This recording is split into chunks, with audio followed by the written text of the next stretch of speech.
ہے یہ مقدمہ اس کے خلاف ہے، عورت کی ذاتیات پہ ایک حملہ ہے، اسی لیے تمام دنیا میں اس مقدمے کو نفرت کی نگاہ سے دیکھا گیا ہے اور یہ واقعی ایک قابل نفرین حملہ ہے میں سمجھتا ہوں پاکستانی عورت کی حرمت پر۔ تو یہ تمام بحث آج عدالت کے سامنے رکھی گئی ہے، سپریم کورٹ کی متعدد ججمنٹس دی گئی ہیں، تمام جو گواہان ہیں ان کی گواہی پڑھی گئی ہے اور کس طرح ان سب نے جھوٹ بولا ہے وہ عدالت کے سامنے واضح کیا گیا ہے۔ اس سب کے بعد ہمیں تو امید ہے کہ قانون اور حق کے مطابق فیصلہ ہوگا۔ مزید ابھی یہ آج آپ نے کچھ ویڈیوز بھی دکھائی ہیں، وہ ویڈیوز کس حوالے سے؟ وہ ویڈیوز آپ نے دیکھا ہوگا، وہ جو گواہ کے طور پہ پیش ہوئے خود کمپلیننٹ صاحب اور ایک مفتی سعید صاحب، ان کی جو ویڈیوز تھی جو ٹرائل میں بھی دکھائی گئی تھی، جن کو انہوں نے تسلیم کیا تھا کہ ان کے بیانات ہیں، خاص طور پہ جو خاور مانکا صاحب کا بیان تھا جس میں وہ اپنی سابقہ اہلیہ کو ٹی وی پہ انتہائی نیک پاک باز بیوی قرار دے رہے ہیں، عمران خان صاحب کے بارے میں کہہ رہے ہیں کہ ان سے نیک بھلا انسان کوئی نہیں ہے، اور ان کے حوالے سے اور ان کی سابقہ اہلیہ کے حوالے سے جو الزامات لگائے گئے ہیں وہ بالکل غلط ہیں۔ اور اس ویڈیو کو سننے کے بعد انہوں نے تسلیم کیا کہ یہ میری ویڈیو ہے، لیکن جو ہم نے عدالت کے سامنے بحث کی، دروغ گوئی یہ کی کہ کہا کہ نہیں یہ تو میں نے اس وقت کہا تھا جب وہ میری بیوی تھی اور بچوں کی اچھی ماں تھی، جبکہ خود اس ویڈیو میں وہ کہہ رہے ہیں میری سابقہ اہلیہ۔ لہٰذا ان کا جھوٹ بالکل سامنے آ گیا کہ یہ ویڈیو اس زمانے کی ہے جب وہ ان کی اہلیہ نہیں رہی تھی۔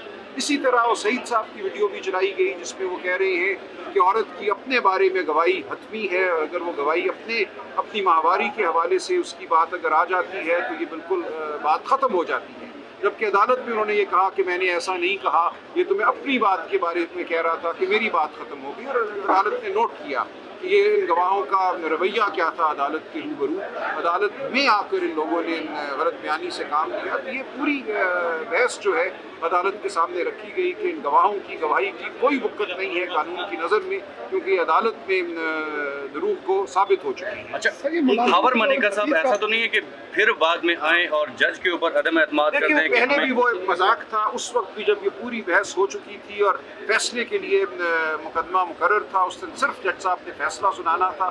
ایسا کیا ہوا کہ اس دن وہ فیصلہ سنانے سے قاصر رہے؟ میرے لیے یہ انتہائی افسوس کا مقام ہے کہ ایک سیشن جج مقدمہ 3 ماہ سننے کے بعد فیصلہ نہ سنا سکے۔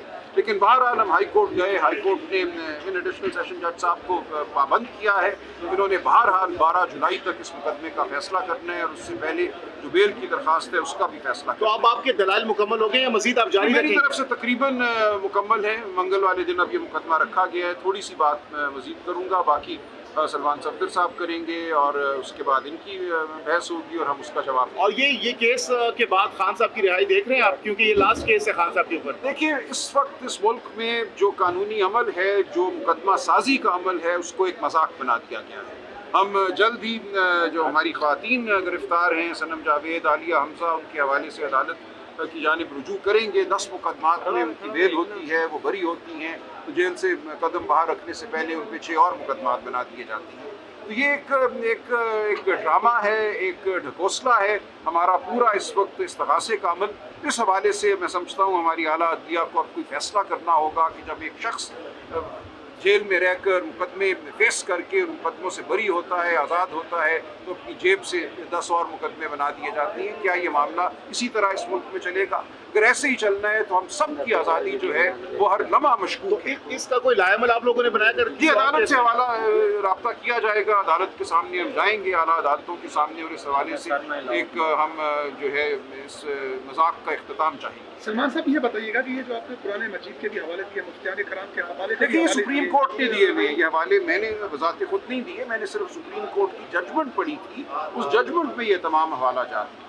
درست ہے، تو اس حوالوں کی روشنی میں آپ کیا سمجھتے ہیں کہ لطیف اور اون چودھری کی گواہی کس حد تک؟ بالکل، وہ تو آپ نے دیکھ لیا نا کہ وہ گواہی کیا ہے، وہ بذات خود ایک دوسرے سے متضاد ہے اور اپنے بیانات سے متضاد ہے، لیکن اس سب سے ہٹ کے بھی اگر ہم دیکھیں تو قرآن اور سنت کی روشنی میں جس پہ مبنی ہے سپریم کورٹ کی ججمنٹس، یہ مقدمہ نہیں بنتا۔ سر، آپ کی شائستگی پہ سوال اٹھایا گیا آج؟ نہیں، کوئی سوال نہیں۔ اچھا، سلمان اکرم بھائی صاحب لاسٹلی بتائیے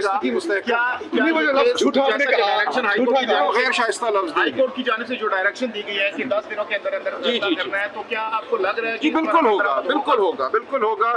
27 تک جو بیل اپلیکیشن ہے اس کا فیصلہ ہوگا اور 12 جولائی تک پوری اپیل کا فیصلہ۔ سر، اگلا لائحہ عمل کیا ہوگا اگر اس کے بعد کیا عمل ہوگا؟